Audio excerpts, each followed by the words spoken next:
حضرت علی نے مکان نہیں بنایا ساری زندگی، کوئی کاروبار نہیں کیا ساری عمر. اب اس پہلو پہ بھی ذرا غور کریں. حضرت علی رضی اللہ تعالیٰ عنہ نے کوئی بینک بیلنس نہیں بنایا. صحابہ کرام علیہم رضوان فرماتے ہیں بڑے بڑے رشتے آئے سیدہ فاطمہ کے لیے، بڑے بڑے امیر کبیر لوگوں. حضور نے فرمایا میں رب کے فیصلے کا انتظار کر رہا ہوں. ایک دن تینوں یار ان لوگوں کا خلوص دیکھے مولا علی کے ساتھ، حضرت ابو بکر، حضرت عمر، حضرت عثمان. حضرت علی ایک یہودی کے باغ میں مزدوری کر رہے تھے تو وہاں گئے اور جا کے کہا علی تو حضور سے سیدہ فاطمہ کا رشتہ کیوں نہیں طلب کرتا؟ تو حضرت علی کہنے لگے بھائیو نہ مکان ہے نہ گھر ہے نہ کچھ ہے، رشتہ کیسے مانگ لوں؟ کہا تو جا تو صحیح، ہمیں تو لگتا ہے رسول پاک تیرا انتظار کر رہے ہیں.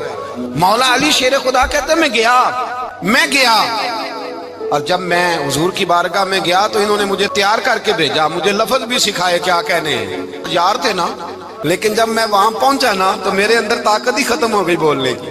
سلام لے کے تو حضور کے پاس بیٹھ گیا. حضور نے فرمایا علی کیسے آئے ہو؟ تو میں خاموش. پھر پوچھا کیسے آئے ہو؟ میں خاموش. پھر پوچھا کیسے آئے ہو؟ میں خاموش. کہتے دلوں کا حال جاننے والے رسول نے فرمایا علی فاطمہ کے لیے آئے ہو؟ فاطمہ کے لیے آئے ہو؟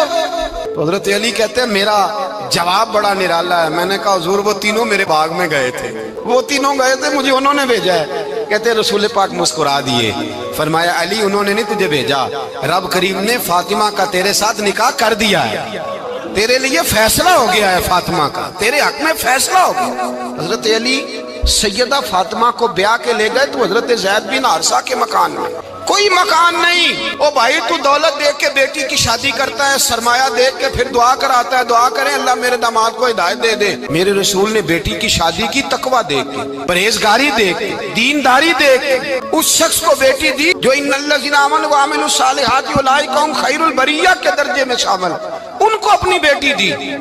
حضرت علی شیر خدا رضی اللہ تعالیٰ عنہ فرماتے ہیں کہ سیدہ فاطمہ الزہرا کو میں بیاہ کے لایا، سارے گھر کے کام حضرت فاطمہ نے کیے. میں مزدوری کرتا 2 گھنٹہ یا 1.5 گھنٹہ، زور سے عصر کے درمیان کام کرتے. 2 کلو کھجوریں ملی تو مولا علی نے اٹھا کے اپنی کمر پہ رکھی.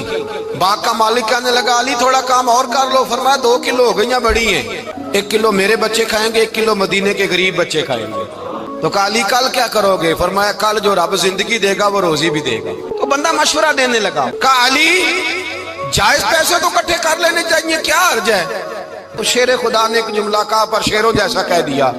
حضرت علی فرمانے لگے مال حرام ہو تو عذاب ہوتا ہے، حلال ہو تو حساب ہوتا ہے، لہذا نہ میں عذاب والا کام کرتا ہوں نہ حساب والا کام کرتا ہوں، میں اکٹھے ہی نہیں کرتا.